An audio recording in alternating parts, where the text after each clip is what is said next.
क्या आप भी बिना पिए नशे में रहने लगे हैं और लोग आपको पूछने लगे हैं कि पीके हो क्या?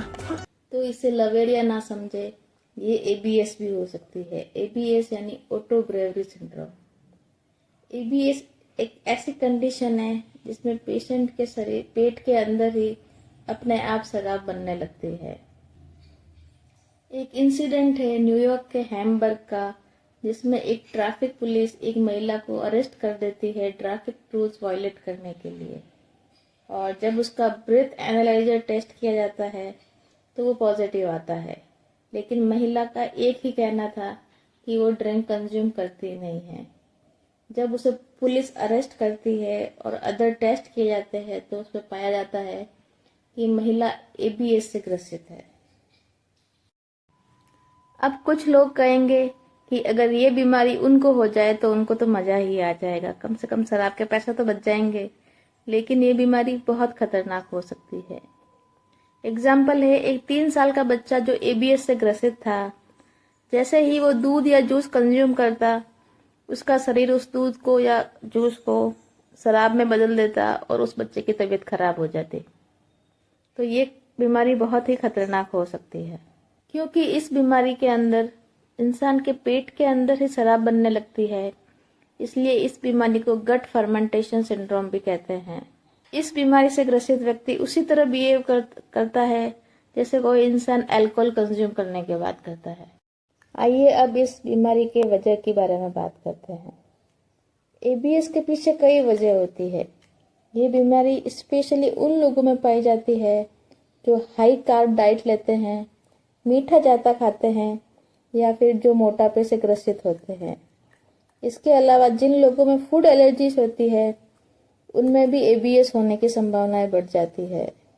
जो लोग ज़्यादा एंटीबायोटिक्स कंज्यूम करते हैं उनमें भी गट बैक्टीरिया डिस्टर्ब हो जाते हैं और गुड बैक्टीरिया कम हो जाते हैं।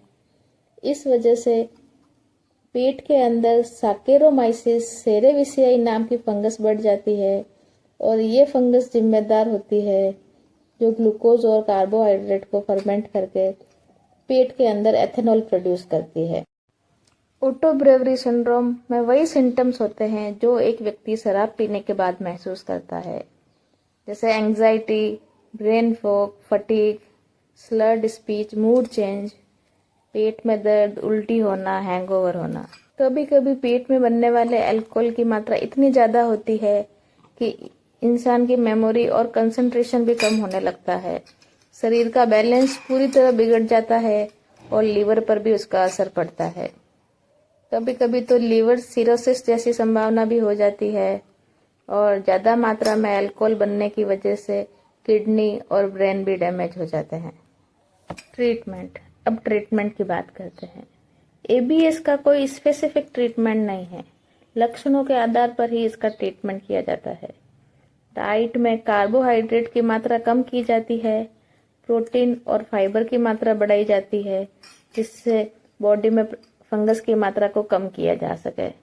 एंटीबायोटिक्स के इंटेक को कम किया जाता है और प्रोबायोटिक्स दी जाती है, जिससे गट बैक्टीरिया बैलेंस रहे। साथ ही वेट कम करने की सलाह भी दी जाती है। इसके अलावा ट्रीटमेंट में वही ट्रीटमेंट दिया जाता है जो इंटॉक्सिकेशन यानी नशा खत्म करने के लिए दिया जाता है, ताकि पेट में बनने वाले अल्कोहल को न्यूट्रल किया जा सके। डायग्नोसिस। एबीएस की डायग्नोसिस करने के लिए पेट से कुछ सैंपल लिए जाते हैं, जिससे पेट में उपस्थित फंगस की मात्रा पता लगा सके। इसके लिए एंडोस्कोपी की जाती है और स्टूल टेस्ट भी किया जाता है। एबीएस की पुष्टि के लिए ग्लूकोज चैलेंज टेस्ट किया जाता है। अगर इसका रिजल्ट 0 नहीं है तो इसका मतलब ये है कि व्यक्ति एबीएस से ग्रसित है। एबीएस एक रेयर कंडीशन है, ये किसी भी एज ग्रुप में हो सकता है। ऐसा ही एक केस था 61 वर्षीय डोनाटे जिनाटो का, जिसका शरीर अपने आप में एक शराब की भट्टी बन चुका था।